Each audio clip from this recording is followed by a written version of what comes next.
Howdy doody. I'm back. Well, I never really left, but I thought I've got a free moment on this Sunday night, so why not record a quick episode of Yusuf Plays, the show where I, Yusuf, discuss all the games that I've recently purchased and picked up but have not played. I'm still, I think in the last video I mentioned it, I'm not sure. I don't usually rewatch them, mainly because they're so long, but also because that would just be so narcissistic. But I probably mentioned that I was playing Dark Souls 2, and I still am playing Dark Souls 2. I'm almost at the end, I promise, we're almost there. One portion of this final DLC left, plus the last boss, which I've been saving. I'm like literally level 173 or 4, which is crazy on a first playthrough, I feel like. And I'm still getting my ass kicked on many an occasion. Smelter Demon, Fume Knight, that was silly. I had to summon a guy. I was like, it's very difficult to summon in Dark Souls 2, and I was like, how do you even summon someone? I know how to drop my summon stone, or like my soapstone, the white summon sign, so I can be summoned, but how do I summon other people? And because I never really needed to do it. I've had 2 or 3 occasions where there was just these huge areas where people would come in and help me, which is crazy. So there's still a community out there on the PS4 version that just like wants to help random people, which is nice. But without them, I would not be where I am today. So thank you to, I think his name was like Booty Clapper or something like that helped me today to defeat the Fume Knight this morning. Thought I'd be done with it by tonight, but life gets in the way. I had to go get some ice cream, etc., etc. Not had to, I had the pleasure of, with our esteemed producer. Anyways, so by next video, Dark Souls 2 will be beaten, and I'll finally move on to a new game after probably more than 150 hours. So this is going to be a shorter video because I endeavor to make shorter videos, but also because I spent 2 months out of the country not purchasing any games except for a few, which you will see. I just was spending all my money on, being international.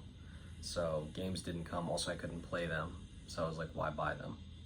But I did pick up one very important thing. But before that, here are the games that have been shipped elsewhere, not San Francisco. What I've done is actually I've been collecting PS3 games a lot. Probably the console that I'm most nostalgic for, that era, PS3, Wii generation. I guess that's like the 6th or 7th generation of consoles. The PS3 was just like at the height of when I played the most games. I was on Uncharted 2 multiplayer every day, the GOAT multiplayer game, better than Halo 3, better than Gears of War, better than Call of Duty, you name it. Uncharted 2 is better. I don't know why they decided to not remaster it or to, wind it down, but that was truly a beautiful time period. Regardless, the PS3 games that I've picked up recently include Pasha. I'm making a video. I gave him so much food today, you wouldn't even believe it, and he's still complaining. God. Regardless, picked up recently on PS3 the Sly Collection. So that's Sly Cooper 1, 2, and 3 remastered in HD. Sucker Punch is about to release Ghost of Yotei next month, so that's exciting. I'm a big Ghost of Tsushima fan. I thought it was a great game. The best version of what that Ubisoft open world slop is, but this is that except not slop. Really good game, but I think after a while, it's mostly combat, and the combat's very good, but then you're like, okay, I've had enough combat. So, didn't 100% or anything, but had a really great time, and I think it told a really good story. Anyways, Sly Cooper Collection, Resistance Fall of Man, the original. So I have Resistance 1, Resistance 2, and I need to complete it with Resistance 3, which is supposedly the best one. Insomniac, maybe one of my top 5 game developers, Ratchet and Clank, I'm a huge fan, as well as the Spider-Man games, which I think are fantastic. The Infamous Collection, like I was saying, the PS3 era, the greatest time for me gaming, and Infamous 1, I played the hell out of it. Loved that game. One thing that this collection brings up that is an issue with buying retro games in that window, in that era, PS3 360, is that a lot of them have DLC expansions, map packs, defunct multiplayers, and these collections, these like Game of the Year editions or whatever, would come with codes. So for example, Infamous Collection came with a code for the DLC, I think it's called like Festival of Blood for Infamous 2, which I was gonna buy this game sealed and put it in, but all of those codes are now expired. Now, I don't know why they put expiration dates, and they would love to close the PS3 store down, but the last time they tried to do it, there was a whole protest movement, which I agree. So same thing happened with the Killzone collection that I bought. It came with all the map packs for Killzone 2 and 3, all the extra bonus DLC, but that code's expired, so I just bought it used. I saved some money, but I would have preferred to buy it sealed and just put in the code. And yeah, that multiplayer isn't online anymore, but I would have enjoyed to play with bots, just like see it. I mean, these sort of things, these developers and publishers are not future-proofing their games. They're not thinking about how we're going to be experiencing them in 20 or 30 years, which is really unfortunate. Thankfully, the PS3 servers patch games are still up, so you can get updated patches. Regardless, Sly Collection, Resistance Fall of Man Original, Infamous Collection, White Knight Chronicles 2. Now, I will never play this game, not even more so than like other games that I collect. I will never even desire to play this game, but I do remember wanting the original White Knight Chronicles. I think it's developed by Level 5, I may be incorrect, but the same people who made Ni no Kuni, which I played on PS3, back when it came out, and liked to a point. I remember getting frustrated near the end, like, can we wrap this up? But that's how I am with most games. I abuse myself on them. I play them far too much, and then I'm like, can we wrap this up? I need to start playing shorter and smaller games. I think that's why Nintendo games are perfect. They pace themselves perfectly, and they know when to end, and if you want to 100% them, it's not grueling. That's also why Spider-Man 1 and 2 and Miles Morales are so excellent, because even if you want to 100% them, it's not like this like pulling teeth situation. Imagine getting the platinum in any Dark Souls game. Oh my god. You really have to, be into BDSM. Anyways, White Knight Chronicles 2 is great because it contains on disc a remaster of the original White Knight Chronicles. So the original White Knight Chronicles enhanced and with I guess better graphics and new gameplay elements, and they sped up the pace of the combat. So you really don't need to get White Knight Chronicles 1. You can get White Knight Chronicles 2, get that game and the original, but better. So that was really nice when I found that out and picked up White Knight Chronicles 2. And I was looking to pick up some PS3 360 era fighting games. I had the distinct pleasure of searching for Tekken 6 and finding out that there was a great little edition called the Fighting Edition. European release only, I believe, but it includes Tekken 6, Soul Calibur 5, and Tekken Tag Tournament 2, all on disc, all on the same disc. So I think that's fantastic. That's 3 fighting games for the price of 1. Wonderful. Now, I would really like to pick up Street Fighter vs. Tekken on PS3 because that included all the extra, Namco DLC characters. I think you play, I think Mega Man, Pac-Man, a couple others that were exclusive to the PS3 version, not on 360. And that's when they were finally figuring out PS3 development. So the difference between the two, I don't think there is any, unlike certain games, So the nice thing about collecting for PS3 is because most third-party games are better on 360, so I can collect those there. The PS3 collection is very nicely contained to Sony games and some other bits and bobs here and there like Tekken and White Knight Chronicles 2. So those are the PS3 games I picked up. A couple limited run games I picked up since the last video as well. I got an order with Doom 1 and 2. The Night Dive, I believe Night Dive did it, remasters on PS5. Picked that up on PS5 because it's just better than the Switch version. Some extra features, 120 frames per second. Got Gradius Origins on Switch. I mess with Gradius. Got I believe it was 3 and 4 on PS2 in my last video. got the Salt and Sacrifice dual pack. Now this was very exciting. Limited Run did a re-release of the original Salt and Sanctuary on Switch plus Salt and Sacrifice. These are like 2D Souls games. For anyone interested in Soul games, these are some of the better indie ones. So that came in a nice collector's edition dual pack. That original Salt and Sanctuary was very expensive on Switch, so took care of that. We got Eartheon, an apparently great shmup. It wasn't on my radar, but I saw everybody mentioning it on certain gaming forums. So Reset Era, I had to pick it up. Everybody was like, Eartheon, man, this is crazy. And I think I saw a Happy Console Gamer mention it, but the pixel art was fantastic, and I'm a sucker for that.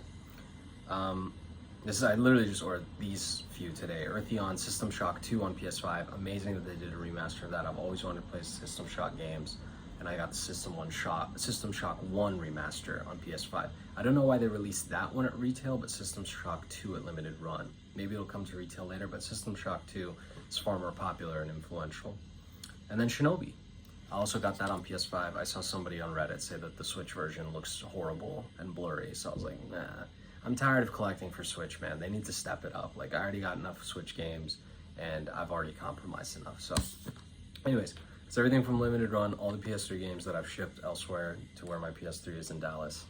Now, for the games that I've collected since we last spoke. We got 360 games here, all backwards compatible, which is really nice. The first is Shadowrun.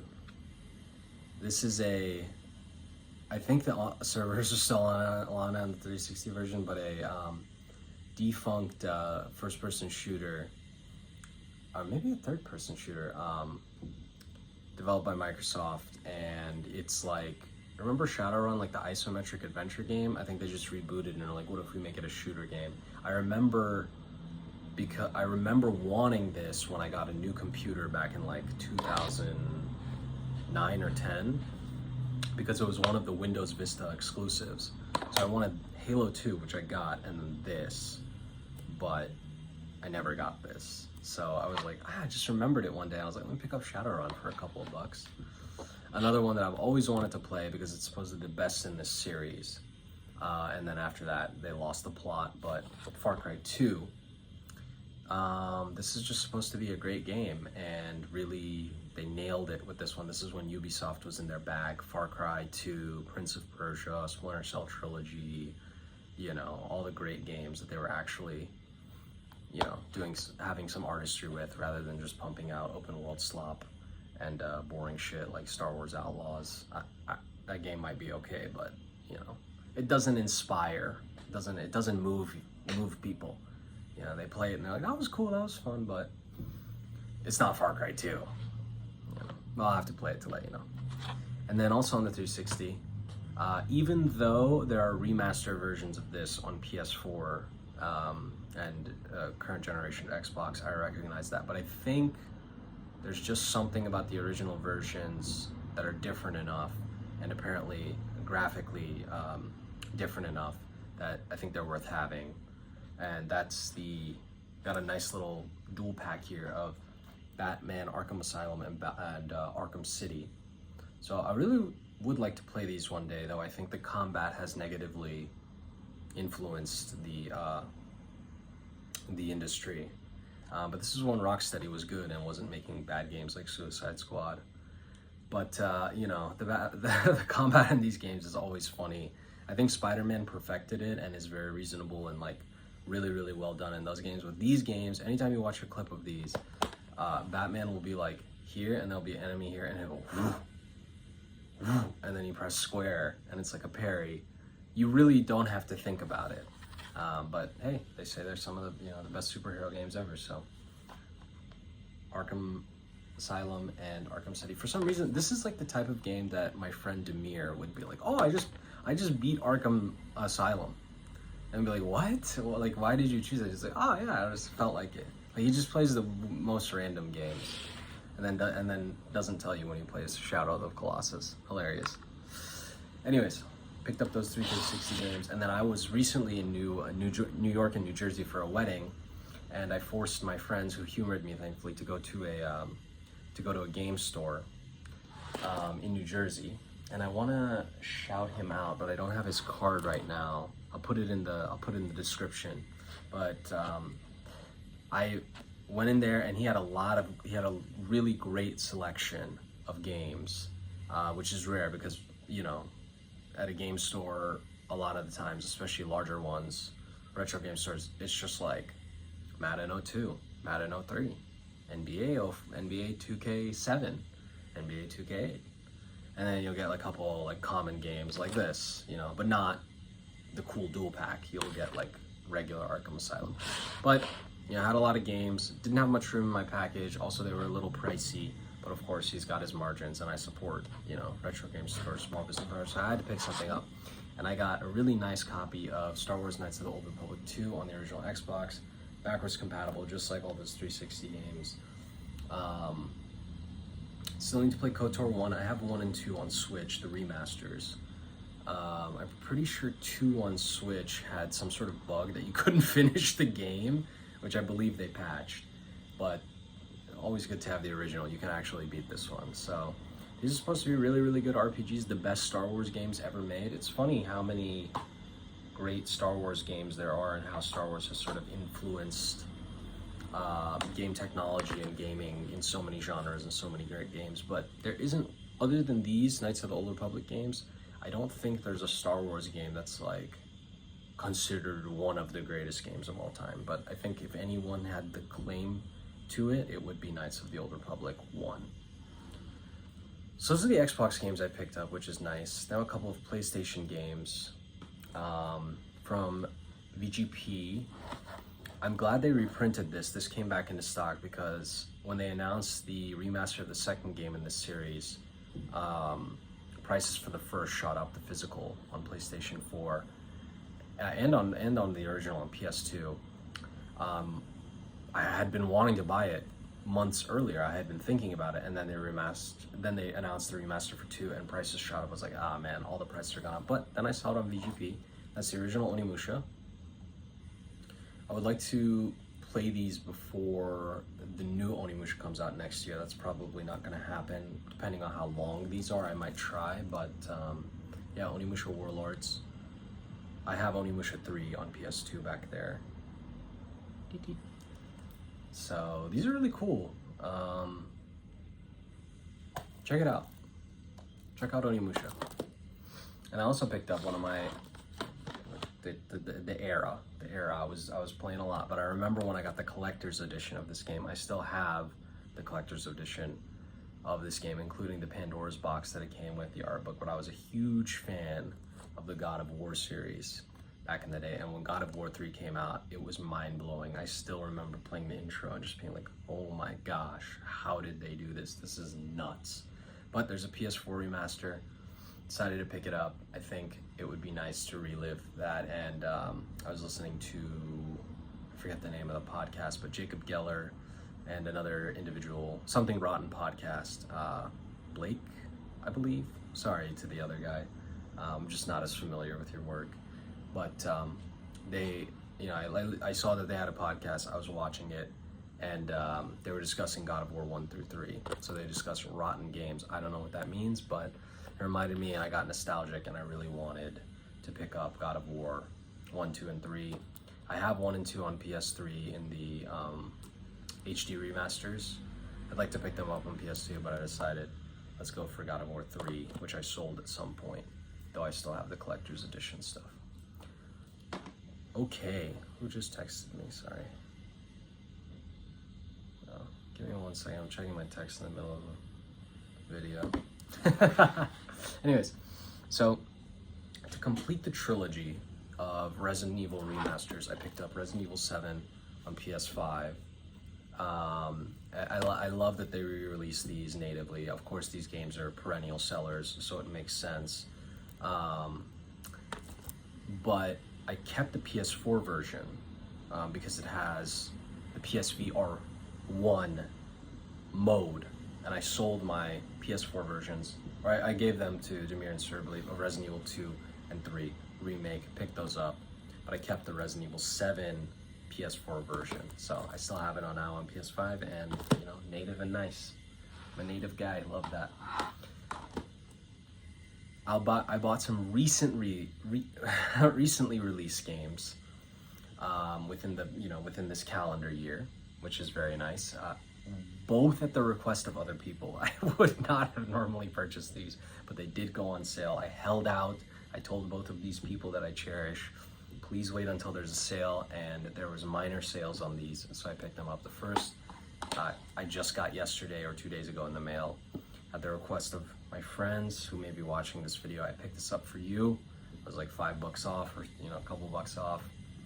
Got Elden Ring Night Rain. I don't really.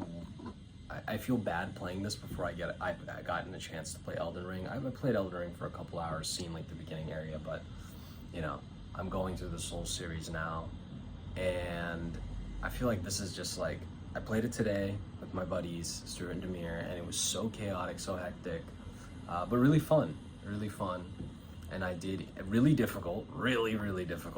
I did enjoy going through. I did enjoy the movement tech. I enjoyed how limber? Is that the right word? I enjoyed how flowing and fluid the movement was. You can jump off walls, jump real high. There's areas where you can like jump over mountains, attack quickly, dodge roll, cancel your animations, etc., etc. So that was cool. I like that. And it's a little complicated, but we're gonna figure it out, and we'll come back to you with good news. And then the other was at the request of the producer of the show, because we were such big fans of Take-Two outside of the horrible story and racist book. I don't know if you call it racist, but it was just poorly done. But picked up Split Fiction and played a little bit of that as well with Amy, which we're having a really good time. All the same problems as the last one. Story is silly. The characters are written very 1.5 dimensionally. They all talk like this. We can do it. I don't know what you're talking about. They all talk. This fiction is split. Yeah, but it's good, That's not the point of these games, and they're family friendly, so it makes sense for people to, for that to be this sort of container that it comes in. But really good. And they do a wonderful thing where if you buy one copy, you can play it with another person who doesn't have it. So that's really, really consumer friendly, and no wonder these games sell so much. I would recommend them to anybody. I have recommended them to people who don't even game, like other couples that we know. I'm like, yo, if you guys want to just have a fun time and maybe, learn something about each other and how you communicate and, get along, try out It Takes Two and Split Fiction, and both are wonderful. Unfortunately, It Takes Two doesn't have a native PS5 version. It has a PS4 version. They put in an upgrade to the PS5 version, but, that's just me. Anyways. Almost done here. So, right before I left on my trip, picked up a nice Nintendo published game. Would love to have the original 2 on Wii, but we got Endless Ocean Luminous. This is the type of game that just like, I know I would really enjoy, and just like, this is pure vibe. I'm not a fan of that word, but this is pure vibe. So I'm gonna use it. You just go and you swim and you explore, and I'm a big fan of the ocean. You may be as well. And this is the endless ocean, which is nice. The ocean does feel endless. You could swim in that thing for a really long time. I recently saw Jaws. Yeah, that's the ocean. The Atlantic Ocean. They're on the coast of some East Coast, backwater. So, Endless Ocean, Luminous, Jaws, I'm in that mood. That's what I'm bringing back mood, not vibe.